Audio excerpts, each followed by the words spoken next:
அடுத்ததா 1997 வெளியேறின சூரியவம்சம் திரைப்படத்துக்காக இவங்க பாடின இந்த பாடல்.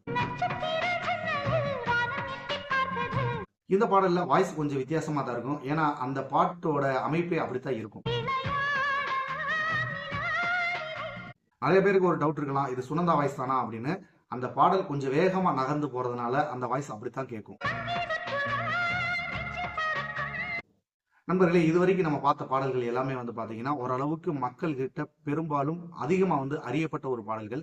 அறியப்படாத சில பாடல்களையும் இப்ப நம்ம பார்த்துடலாம். அதுல முதல் பாடலா எங்க ஒரு காவல்காரன் படத்துல இவங்க எல்லாமே குழுவா சேர்ந்து பாடின ஒரு பாட்டு. ஆனா எல்லாருக்கும் பிடிச்ச ஒரு பாட்டு. ஆனா இதுல சுனந்தா பாடியிருக்காங்களா அப்படிங்கிறது நிறைய பேருக்கு தெரியாது. சிறுவாணி தண்ணி குடிச்சு இந்த பாடல்ல இந்த ஒரு பாட்டை மட்டும் இவங்க பாடியிருப்பாங்க.